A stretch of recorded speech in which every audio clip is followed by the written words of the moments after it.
വളരെ സന്തോഷമുണ്ട് ഈ പണ്ഡിറ്റ് കറുപ്പൻ്റെ ചേതന ഉണർന്നു നിൽക്കുന്ന ഈ മണ്ണിൽ വരാൻ, പണ്ഡിറ്റ് കറുപ്പൻ്റെ തന്നെ പേരിലുള്ള ഈ വായനശാലയിൽ വരാൻ, നിങ്ങളെ കാണാൻ, സംസാരിക്കാൻ കഴിഞ്ഞതിൽ വലിയ സന്തോഷം. ഇന്ന് ഉദ്ഘാടനം തന്നെ പറഞ്ഞ് അതിൻ്റെ അതിൻ്റെ ഒരു ചുരുക്കത്തിൽ ശ്രീനാരായണ ഗുരുവിൻ്റെ ദർശനം എന്താണെന്ന് പറഞ്ഞു കഴിഞ്ഞു. എങ്കിലും നമുക്ക് ആ വിഷയത്തെക്കുറിച്ച് തന്നെ കുറച്ച് കൂടുതൽ ചർച്ച ചെയ്യാം. ഇന്ന് ശ്രീനാരായണ ഗുരുവിൻ്റെ സമാധി ദിനം മാത്രമല്ല, ഇന്നത്തെ ദിവസത്തിന് രണ്ട് പ്രത്യേകതയും കൂടി ഉണ്ട്. ഒന്ന്, ലോക അൾഷിമേഴ്സ് ദിനമാണിന്ന്. സ്മൃതിഭ്രംശം, സ്മൃതിനാശം, നമ്മളൊക്കെ മറവിയിലേക്ക് പോയിക്കൊണ്ടിരിക്കുകയാണ്.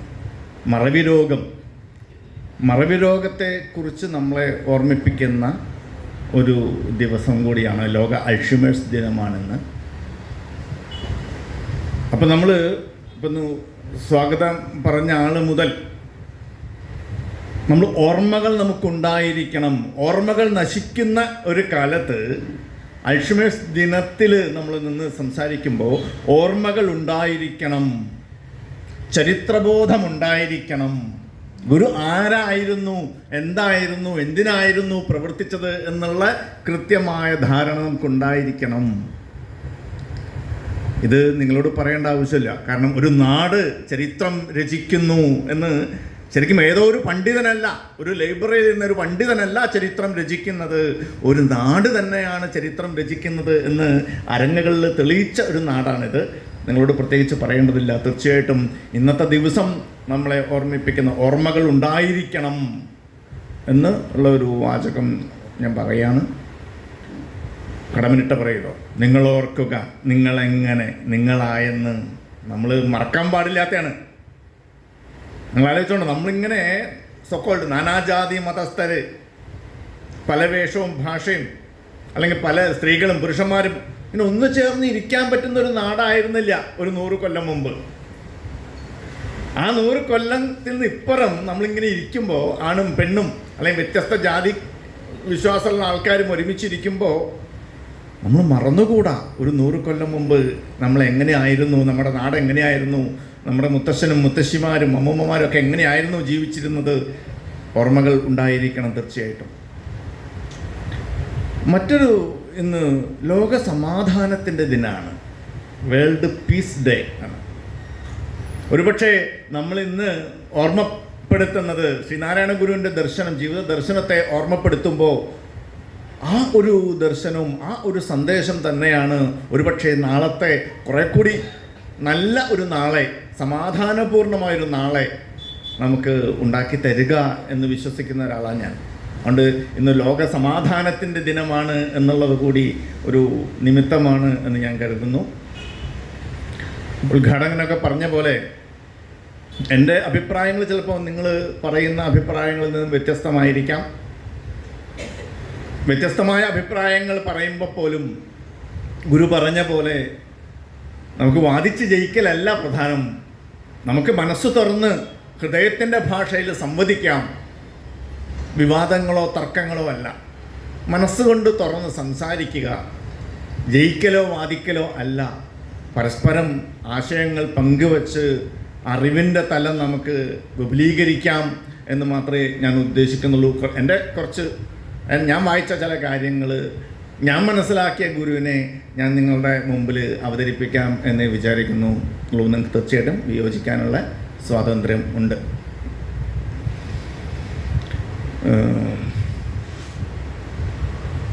ഒരു വ്യക്തിയുടെ ജീവിത ദർശനം എന്ന് പറയുമ്പോൾ, അത് ദർശനം എന്താണ്, ഓരോ വാക്കും ശരിക്ക് നമുക്ക് വിസ്തരിച്ച് അർത്ഥം പറയാൻ, ഞാനൊരു സംസ്കൃതം അധ്യാപകനായതുകൊണ്ട് ഇതൊക്കെ സംസ്കൃതം വാക്കാം.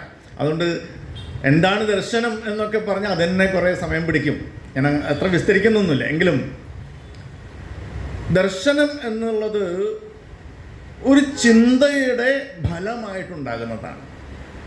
ചിന്ത എന്ന് പറയുന്നത്, നമ്മളൊക്കെ പറയും, ഓ ഞാനൊക്കെ ചിന്തിക്കുന്ന ആൾക്കാരാ, നമ്മളൊക്കെ ചിന്തിക്കാറുണ്ടോ എന്ന് വെച്ചാൽ ശരിക്കും നമ്മൾ ചിന്തിക്കാറില്ല എന്ന് മനസ്സിലാകുന്നത്. ചിന്ത എന്ന് പറഞ്ഞാൽ എന്താണെന്ന് അറിഞ്ഞാൽ നമ്മൾ പലപ്പോഴും ചിന്തിക്കാറില്ല എന്ന് മനസ്സിലാവും. ചിന്തിക്കുന്ന പരിപാടി രസമുള്ള പരിപാടിയാണോ? നിങ്ങൾ ചിന്തിക്കാറുണ്ടോ? ഞാൻ എൻ്റെ സ്റ്റുഡൻസിനോട് ചോദിക്കാറുണ്ട്, നിങ്ങൾ ചിന്തിക്കാറുണ്ടോ? ഞങ്ങളൊക്കെ ചിന്തിക്കാറുണ്ട് മാഷേ.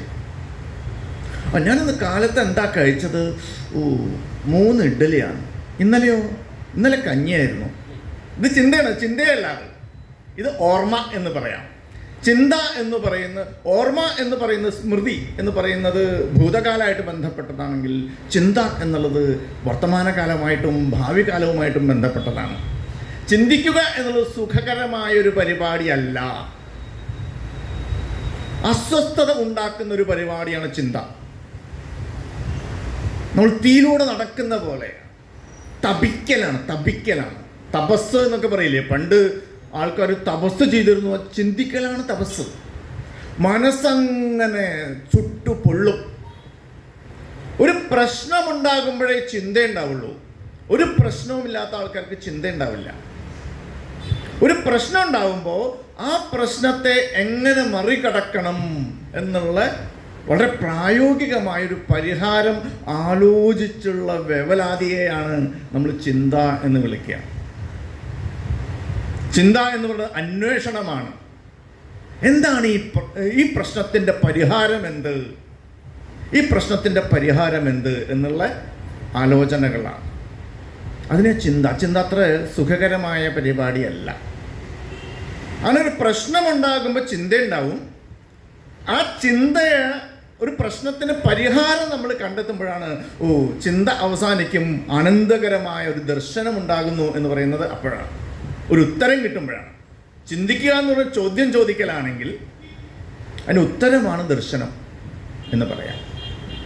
അപ്പോൾ ഒരു വ്യക്തിയുടെ ദർശനം എന്ന് പറഞ്ഞാൽ ആ വ്യക്തി കടന്നു പോകുന്ന പ്രശ്നങ്ങളിലൂടെ കടന്നു പോകുമ്പോൾ ആ പ്രശ്നങ്ങൾക്ക് പരിഹാരമെന്ത്, ഉത്തരമെന്ത് എന്ന് ചോദ്യങ്ങൾ ചോദിക്കുമ്പോൾ ആ വ്യക്തിയുടെ ഉള്ളിൽ അവൻ്റെ അനുഭവം നാരായണഗുരുവിനെ നമ്മൾ കാണുന്നുണ്ട്. അപ്പോൾ ഗാന്ധിജിയേക്കാൾ ഒരു ഘട്ടത്തിൽ ഉയർന്നു നിന്ന ഒരു വ്യക്തിപ്രഭാവമാണ് ശ്രീനാരായണഗുരുവിൻ്റെ.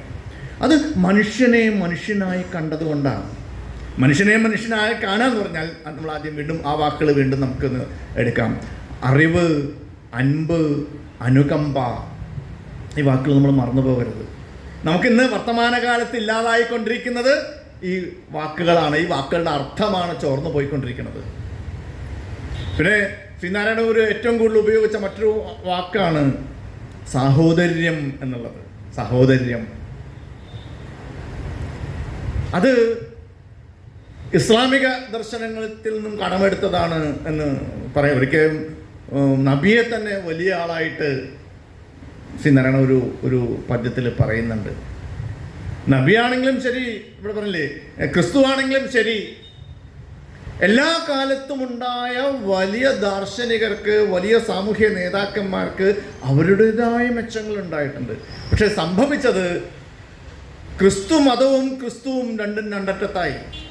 ക്രിസ്തു പറഞ്ഞത് എന്തോ അതിന് നേരെ വിപരീതമാണ് ക്രിസ്തു മത അനുയായികൾ പോകുന്നത്. മതമായി എസ്റ്റാബ്ലിഷ് ചെയ്ത് കഴിഞ്ഞാൽ, ഒരു സംഘടിത രൂപമായി കഴിഞ്ഞാൽ അവർക്ക് അധികാരം തന്നെയാണ് പ്രധാനം.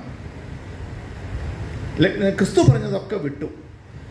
നീ നിന്നെപ്പോലെ അയൽക്കാരനെ സ്നേഹിക്കുക എന്ന് പറയുന്ന ക്രിസ്തുവിനെ നമ്മൾ വിട്ടു. നീ നിന്നെപ്പോലെ അയൽക്കാരനെ സ്നേഹിക്കുക എന്ന് പറഞ്ഞാൽ കേവലം നമ്മുടെ മതിലിൻ്റെ അപ്പുറത്തുള്ള ആൾ മാത്രമല്ല. നീ ഹിന്ദു മതത്തിലാണ് വിശ്വസിക്കുന്നതെങ്കിൽ നിന്റെ തൊട്ടടുത്ത് നിൽക്കുന്ന ഇസ്ലാം മതത്തിനെയും നീ സ്നേഹിക്കണം, ക്രിസ്തു മതത്തിനെയും സ്നേഹിക്കണം. അല്ലെങ്കിൽ തൊട്ടടുത്തുള്ള അയൽപ്പക്കക്കാരൻ എന്ന് പറയുന്നത് കേവലം ഭൗതികമായ അയൽപ്പക്കം മാത്രമല്ല, സാംസ്കാരികമായ അയൽപ്പക്കം കൂടിയാണ്. അതിന് നമുക്ക് മനസ്സിലാക്കാൻ കഴിയാതെ പോയി. ഏത് അർത്ഥത്തിലാണോ നബി സാഹോദര്യത്തെക്കുറിച്ച് പറഞ്ഞത് അതൊക്കെ വിട്ട് അപരൻ എന്നുള്ള ഞാനല്ല, സാഹോദര്യം എന്നുള്ള ഭാവം വിട്ടുകൊണ്ട് വെട്ടിക്കൊല്ലാൻ നടക്കുന്ന ഒരു ഇസമായി മാറുന്നുണ്ടോ എന്നുള്ള വേവലാതി പടരുന്നൊരു കാലത്താണ് നമ്മൾ ജീവിക്കുന്നത്. ഈ വള്ളത്തോളും പറയും, ഗാന്ധിജിയെക്കുറിച്ച് പറയുമ്പോൾ വള്ളത്തോളും ഈ ക്രിസ്തുവിൻ്റെ കാര്യവും നബിയുടെ കാര്യവും ലോകത്ത് ഏതൊക്കെ ആചാര്യന്മാരുണ്ടോ അവരുടെയൊക്കെ നല്ല അംശങ്ങൾ ഉള്ള ഒരാളായിരുന്നു എൻ്റെ ഗുരുനാഥൻ എന്ന് ഗാന്ധിജിയെക്കുറിച്ച് വള്ളത്തോൾ പറയുന്നുണ്ട്. നമുക്ക് തീർച്ചയായിട്ടും ഗുരുവിനെക്കുറിച്ചും അതൊക്കെ പറയാവുന്ന ഇതാണ്. ഗുരു തന്നെ അത് പലപ്പോഴും ഇവരെ കോട്ട് ചെയ്തുകൊണ്ട്, ഗുരുവിന് ക്രിസ്തു ആണെങ്കിലും ശരി, നബി ആണെങ്കിലും ശരി, ആരായാലും ശരി, നല്ല കാര്യം ആര് പറയണോ, സാഹോദര്യത്തെക്കുറിച്ച് ആര് പറയണോ, അൻപിനെക്കുറിച്ച് ആര് പറയണോ, അത് സ്വീകാര്യൻ, ആ വ്യക്തികളൊക്കെ സ്വീകാര്യനായിരുന്നു ശ്രീനാരായണ ഗുരുവിന്. ജാതിഭേദം മതദ്വേഷം ഏതുമില്ലാതെ സോദരം സോദരത്വേന വാഴുന്ന ആ വാക്കിന് വളരെ പ്രാധാന്യമുണ്ട്. സോദരഭാവത്തോടുകൂടി വളരുന്ന ഒരു സ്ഥിതി ചെയ്യുന്ന ഒരു ഇടം അരുവിപ്പുറത്ത് അത് എഴുതി വച്ചിട്ടുണ്ട്. അദ്വൈതാശ്രമം ഉണ്ടാക്കിയപ്പോഴും അതുതന്നെയാണ്. എല്ലാ ആൾക്കാർക്കും ഒരുമിച്ച് വരാവുന്ന, ഒരുമിച്ചിടാവുന്ന, ജാതിഭേദമോ മതദ്വേഷമോ ഇല്ലാതെ, നിങ്ങൾ ഏത് ജാതിക്കാരനായിക്കോട്ടെ, ഏത് മതക്കാരനായിക്കോട്ടെ, മനസ്സ് നന്നാവണം കേട്ടോ. മനുഷ്യന്മാരാണെങ്കിൽ, മനുഷ്യത്വമുള്ളവരാണെങ്കിൽ നമുക്ക് ഒരുമിച്ചിരിക്കാനും മെച്ചപ്പെട്ട മനുഷ്യനായി മാറാനുള്ള ഉപായങ്ങളെക്കുറിച്ച് ആലോചിക്കാനും സംവാദങ്ങളിൽ ഏർപ്പെടാനും ഉള്ളൊരിടം എന്ന രീതിയിൽ നോക്കൂ, നബിക്കും ഗാന്ധിക്കും വന്ന ഒരു ഗതികേട് ശ്രീനാരായണ ഗുരുവിനും വന്നു എന്ന് നമ്മൾ നോക്കണം. ആ ഗതികേട് തിരിച്ചറിയുമ്പോഴാണ് ശ്രീനാരായണ ഗുരുവിൻ്റെ കാലത്ത് തന്നെ, ശ്രീനാരായണ ഗുരു ജീവിച്ചിരിക്കുമ്പോൾ തന്നെ ശ്രീനാരായണ ഗുരു മനസ്സിലായി താൻ ചെയ്തത് ചിലത് തെറ്റായിപ്പോയെന്നോ, അല്ലെങ്കിൽ അതല്ല, അത് മാത്രം പോരാ എന്ന്. ആദ്യകാലത്ത് അമ്പലം പ്രതിഷ്ഠിച്ചു, അമ്പലങ്ങളുണ്ടാക്കി പ്രതിഷ്ഠ നടത്തി. പ്രതിഷ്ഠകൾ പിന്നീട് മാറി കണ്ണാടി പ്രതിഷ്ഠയാക്കി. ഈ പ്രതിഷ്ഠകളിലൂടെ നിങ്ങൾക്ക് പൂജിക്കാനുള്ളൊരു വിഗ്രഹം, അങ്ങനെയല്ല, നിങ്ങൾക്ക് പൂജിക്കാനുള്ളൊരു വിഗ്രഹമല്ല വേണ്ടത്, നിങ്ങൾക്ക് നിങ്ങളുടെ അവസ്ഥ തിരിച്ചറിയാൻ, അവനവനെ തിരിച്ചറിയാനുള്ള ഒരു കണ്ണാടിയായി ഈ വിഗ്രഹങ്ങൾ മാറണം എന്ന രീതിയിൽ പിന്നീട് കണ്ണാടി പ്രതിഷ്ഠ നടത്തി. കുറച്ചു കാലം കഴിഞ്ഞപ്പോൾ ഇത് അവനവനെ തിരിച്ചറിയുന്ന, അവനവൻ്റെ പരിമിതികളെ കൂടി തിരിച്ചറിഞ്ഞ് അത് തിരുത്തി കുറേയും കൂടി നല്ല മനുഷ്യനായി മാറാനുള്ള ഒരവസ്ഥ സൃഷ്ടിക്കുക എന്നുള്ളതാണ് കണ്ണാടി പ്രതിഷ്ഠയിലൂടെ ശ്രമിച്ചത്. പക്ഷേ അത് ഇല്ലാതാകുകയും ജാതിയുടെയും ഒക്കെ സങ്കുചിതമായ ഭാവങ്ങൾ പെറ്റുപെരുകുന്ന ഇടമായി, ജാതിയെ സ്ഥാപിക്കുന്ന ഇടമായി ഈ അമ്പലങ്ങൾ മാറിയപ്പോഴാണ് ഇവിടെ ഉദ്ഘാടകൻ പറഞ്ഞ പോലെ ഇനി അമ്പലങ്ങൾ വേണ്ട എന്ന് പറഞ്ഞത്. ആ ശബ്ദം തന്നെ പിന്നീട് നമുക്ക് വീട്ടിലൊക്കെ കാണാം. ഇനി അമ്പലങ്ങൾക്ക് തീ കൊടുക്കാമെന്നടക്കം വീട്ടി ഭട്ടതിരിപ്പാട് പിന്നീട് പറഞ്ഞു. അമ്പലങ്ങൾക്ക് തീ കൊടുക്കാമെന്ന്. കാരണം ഈ അമ്പലങ്ങൾ ഉണ്ടാകുന്നത്, അമ്പലങ്ങൾ നിലനിർത്തുന്നത് പഴയ സങ്കീർണമായ വിവേചന സ്വഭാവമുള്ള ഒരു സമൂഹത്തെ തന്നെയാണ്. തൊട്ടുകൂടായ്മയും ശ്രേണികളുള്ള, ഞാൻ വലിയ ആള്, ഞാൻ ചെറിയ ആള് എന്ന് സമൂഹത്തിന് വിഭജനം സൃഷ്ടിക്കലാണ് അമ്പലങ്ങളും ചെയ്യുന്നത് തിരിച്ചറിഞ്ഞപ്പോൾ ഇനി അമ്പലങ്ങൾ വേണ്ട എന്ന് പറഞ്ഞു. SNDP രൂപീകരിക്കുമ്പോൾ നിങ്ങൾ സംഘടിച്ച് ശക്തരാകണം എന്ന്, അരുവിപ്പുറം പ്രതിഷ്ഠ കഴിഞ്ഞ് കുറച്ച് കാലങ്ങൾക്ക് ശേഷം ഒരു അരുവിപ്പുറത്തൊരു വാവൂട്ട് യോഗം ഉണ്ടായിരുന്നു. അത് കുറച്ചും കൂടിയും കാലം കഴിഞ്ഞപ്പോൾ അവിടെ അരുവിപ്പുറം ക്ഷേത്ര യോഗമായി പരിണമിച്ചു. 1903 അത് SNDP മുതലാന്ന് തോന്നുന്നു, ഓർമ്മകളുണ്ടായിരിക്കണം, ഓർമ്മ കുറഞ്ഞു തുടങ്ങി, SNDP ആയി രൂപീകരിച്ചു. അപ്പോൾ നിങ്ങൾ സംഘടിക്കണം, ശക്തരാകണം എന്ന് പറഞ്ഞ നാരായണഗുരു തന്നെ 1916 പറഞ്ഞു, ഇത് ഈ പ്രസ്ഥാനം കൊണ്ട് കാര്യമില്ല. ഞാൻ എന്തുദ്ദേശത്തിലാണോ ഈ പ്രസ്ഥാനത്തിന് നേതൃത്വം കൊടുത്തത്, SNDP രൂപീകരിച്ചപ്പോൾ ആദ്യത്തെ പ്രസിഡന്റ് ശ്രീനാരായണ ഗുരുവാണ്, ആദ്യത്തെ സെക്രട്ടറി കുമാരനാശാനാണ്. അരുവിപ്പുറത്തെ ആ അമ്പലം പോലെ തന്നെ, അല്ലെങ്കിൽ പിൽക്കാലത്ത് അയ്യങ്കാളിയെക്കുറിച്ച് പറയുമ്പോഴൊക്കെ നമുക്കൊരു ആവേശം വരും. പക്ഷെ എനിക്കുറപ്പുണ്ട്, ഞാൻ അന്ന് ജീവിച്ചിരുന്നെങ്കിൽ എന്നെ ആൾക്കാർ ഉൾക്കൊള്ളാൻ സാധ്യതയില്ല എന്ന്. കാരണം എനിക്ക് ഈ സമന്വയത്തിൻ്റെ വഴി അറിയില്ല. നമ്മൾ കട്ട് ആൻഡ് ഡ്രൈ ആയിട്ട് നമുക്ക് മനസ്സിൽ തോന്നുന്നു, അങ്ങനെ പറയും.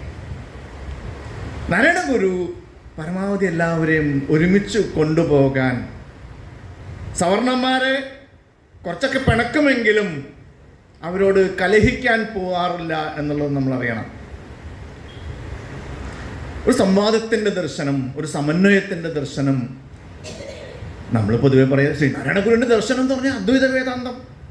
ശ്രീനാരായണ ഗുരു പഠിച്ചതും എഴുതിയ കൃതികളിൽ മുഴുവൻ അല്ലെങ്കിൽ വലിയൊരളവോളം ഉള്ളത് അദ്വൈതം തന്നെയാണ്, അദ്വൈത വേദാന്തം തന്നെയാണ്. ഈ അദ്വൈത വേദാന്തം എന്ന് പറയുമ്പോൾ ഉണ്ടാകുന്ന ഒരുപാട് പ്രശ്നങ്ങളുണ്ട്. വേദം എന്നുള്ള വാക്ക് വരുന്നതോടുകൂടി തന്നെ വൈദികമായ വർണ്ണാശ്രമ വ്യവസ്ഥകളും അന്നത്തെ ആചാരാനുഷ്ഠാനങ്ങളും ഒരു സവർണ മേധാവിത്വവും എല്ലാം അതിൻ്റെ കൂടെ പോരും. മാത്രമല്ല, നമ്മൾ ആരുടെ അടുക്കൊക്കെയാണ് നാരായണ ഗുരു പഠിച്ചത് നോക്കണം. അന്നത്തെ സാഹചര്യത്തിൽ, അന്നത്തെ വിദ്യാഭ്യാസ സമ്പ്രദായത്തിൽ സവർണന്മാരായിട്ടുള്ള ആൾക്കാരിൽ നിന്നാണ്, അന്നത്തെ പണ്ഡിതന്മാരിൽ നിന്നാണ് അദ്ദേഹം പഠിച്ചത്. തീർച്ചയായിട്ടും അറിഞ്ഞോ അറിയാതെയോ സംശീകരിക്കുന്ന ഒരു സാമൂഹ്യ ബോധം എന്നുള്ളത് ഒരു മേൽ ജാതിക്കാരുടെ സാമൂഹ്യ ബോധം തന്നെയാണ്. പക്ഷേ നാരായണ ഗുരു തിരിച്ചറിഞ്ഞത് താൻ എവിടെ ജീവിക്കുന്നോ ആ ജനവിഭാഗത്തിൻ്റെ വിഷമങ്ങളെ തിരിച്ചറിഞ്ഞ് തന്നെയാണ് നാരായണ ഗുരു വലിയ ആളായത് അങ്ങനെയാണ്. സവർണമായ വിദ്യാഭ്യാസമാണ് ലഭിച്ചത്, വേദാന്തവും പുരാണ ഇതിഹാസങ്ങളൊക്കെയാണ് പഠിച്ചത്. എങ്കിലും ജീവിച്ചത് സാധാരണക്കാരൻ്റെ ഇടയിലായതുകൊണ്ട് അവരുടെ വിഷമങ്ങളെ തിരിച്ചറിയാൻ കഴിഞ്ഞു. അന്ന് നിലവിലുണ്ടായിരുന്ന സാമൂഹ്യ അസമത്വങ്ങളെ, ജാതി ആചാരങ്ങളെ ഒക്കെ തിരിച്ചറിയാനും അത് ശരിയല്ല എന്ന് തിരിച്ചറിഞ്ഞ് അവരുടെ ഇടയിൽ പ്രവർത്തിച്ച ആളാണ്. ശ്രീശങ്കരൻ്റെയും നാരായണ ഗുരുവിൻ്റെയും വ്യത്യാസത, രണ്ടാളുടെയും ദർശനം ഞാൻ ഒരർത്ഥത്തിലാണ് പറഞ്ഞത്. ഈ പാണ്ഡിത്യം കൊണ്ടുണ്ടാകുന്ന ദർശനം ഒന്ന്, ജീവിത അനുഭവം കൊണ്ടുണ്ടാകുന്ന ദർശനം വേറൊന്ന്. അങ്ങനെ നമ്മൾ രണ്ടായിട്ട് കാണണം. പാണ്ഡിത്യം കൊണ്ടുണ്ടായ ദർശനം, ശ്രീനാരായണ ദർശനം ഏതാണെന്ന് ചോദിച്ചാൽ അത് അദ്വൈത വേദാന്താന്ന് നമുക്ക് പറയാൻ കുഴപ്പമൊന്നുമില്ല. ശ്രീശങ്കരനൊക്കെ പറഞ്ഞ അദ്വൈത വേദാന്തം. പക്ഷെ ശ്രീശങ്കരനെ പോലും നമ്മൾ മനസ്സിലാക്കുന്നതിൽ ചില പരിമിതികൾ ഉണ്ടായിട്ടുണ്ടെന്നാണ് എനിക്ക് തോന്നുന്നത്. നമ്മളിന്ന് ശ്രീശങ്കരൻ്റെ കൃതികൾ വച്ചുകൊണ്ടാണ് ശ്രീശങ്കരൻ്റെ ദർശനം ഇത് എന്ന് പറയുന്നത്. ശ്രീശങ്കരൻ്റെ ജീവിതത്തിലും രണ്ട് ഘട്ടമുണ്ട് എന്ന് വിചാരിക്കുന്ന ആളാണ് ഞാൻ. ശ്രീശങ്കരനെ കുറിച്ചുള്ള കഥകൾ നിങ്ങൾ കേട്ടിട്ടുണ്ടെങ്കിൽ, ഒരു ചണ്ടാളനെ കാണുന്നൊരു ശ്രീശങ്കരനുണ്ട്. വഴിമുടക്കിക്കൊണ്ടുവരുന്ന നേരെ വരുന്നൊരു ചണ്ടാളൻ. ആ ചണ്ടാളനോട് വഴിമാറ് നീ, കുറേ നായ്ക്കളുമായിട്ട് ചണ്ടാളൻ വരുമ്പോൾ വഴിമാറ് എന്ന് പറയുമ്പോൾ ചണ്ടാളൻ ചോദിക്കുന്നുണ്ട്, ആർക്കാണ് വഴിമാറേണ്ടത് എന്നുള്ളത് ചോദിക്കുന്നുണ്ട്. ഇദ്ദേഹം അതിനു മുമ്പ് പഠിക്കലും എഴുതലും ഒക്കെ കഴിഞ്ഞു. എല്ലാവരുടെയും ആത്മാവ് ഒന്ന് തന്നെയാണ്, എല്ലാ ആത്മാവും എല്ലാ ചേതനയും ഒന്നാണ് എന്നൊക്കെ പറഞ്ഞ് സിദ്ധാന്തങ്ങളൊക്കെ റെഡിയാക്കി വച്ചിട്ടുണ്ട്. പക്ഷേ ജീവിതത്തിലെ ഒരു യാഥാർത്ഥ്യത്തിൻ്റെ മുഖത്ത് നിന്ന് ഈ ഒരു ചണ്ടാളൻ ചോദിച്ചപ്പോഴാണ് ഏതാത്മാവിനാണ് വഴിമാറേണ്ടത് എന്ന് ചോദിക്കുമ്പോഴാണ് മനസ്സിലാവുന്നത്, ഓ, തൻ്റെ പാണ്ഡിത്യം കൊണ്ട് നമ്മൾ ആർജിച്ചതും അതിൻ്റെ യാഥാർത്ഥ്യബോധത്തോട് നമ്മൾ കാണുന്നതും രണ്ടാണ്. അപ്പോൾ നമുക്ക് വേണമെങ്കിൽ പറയാം, ചണ്ടാളനെ കണ്ടതിന് ശേഷമുള്ള ശങ്കരനുണ്ട്. ആ ശങ്കരൻ കുറേ കൂടി തിരിച്ചറിവുള്ള ശങ്കരനാണ്. പക്ഷെ ആ ശങ്കരനെ നമ്മൾ അധികം അറിയില്ല. നാരായണ ഗുരുവിനെയും ആദ്യഘട്ടത്തിൽ സ്തോത്രങ്ങൾ എഴുതിയ നാരായണ ഗുരുവുണ്ട്. ഒരുപാട് സ്തോത്രങ്ങൾ എഴുതിയിട്ടുണ്ട്, സ്തുതികൾ, സുബ്രഹ്മണ്യ സ്തുതി, ഗണപതി സ്തുതി, വിഷ്ണു സ്തുതി, ശിവസ്തുതി എന്നൊക്കെ പറഞ്ഞിട്ട് ഒരുപാട് സ്തുതികൾ എഴുതിയിട്ടുണ്ട്. ആ നാരായണ ഗുരു വേറെയാ. വേദാന്തം പഠിച്ച നാരായണ ഗുരു വേറെയാ. അദ്വൈത വേദാന്തം പഠിച്ച നാരായണ ഗുരു, അല്ലെങ്കിൽ പുരാണ ഇതിഹാസങ്ങൾ പഠിച്ച, തർക്കം ഒക്കെ പഠിച്ച നാരായണ ഗുരു വേറെയാ. ജീവിതാനുഭവത്തിൻ്റെ ചൂടിൽ നിന്ന്, സാമൂഹ്യ യാഥാർത്ഥ്യങ്ങളുടെ വെളിച്ചത്തിൽ നിന്ന് ചില കാര്യങ്ങൾ ചെയ്യുകയും പറയുകയും ചെയ്ത നാരായണ ഗുരു ഉണ്ട്. ആ നാരായണ ഗുരുവാണ് യഥാർത്ഥ നാരായണ ഗുരു. അതായത് ആദ്യകാലത്തിൽ നാരായണ ഗുരുവിൽ നിന്നും അല്ല നമ്മൾ പഠിക്കേണ്ടത്, നാരായണ ഗുരു ആയതിനു ശേഷമുള്ള കാലത്തെ നാരായണ ഗുരുവിൽ നിന്നാണ്. ആ ദർശനം, നാരായണ ഗുരുവിൻ്റെ ദർശനം എന്ന് പറയുന്നത് ഇവിടെ ഓൾറെഡി പറഞ്ഞു കഴിഞ്ഞു, അതൊരു മാനുഷിക ദർശനമാണ്. മനുഷ്യനെക്കുറിച്ചാണ് പറയുന്നത്.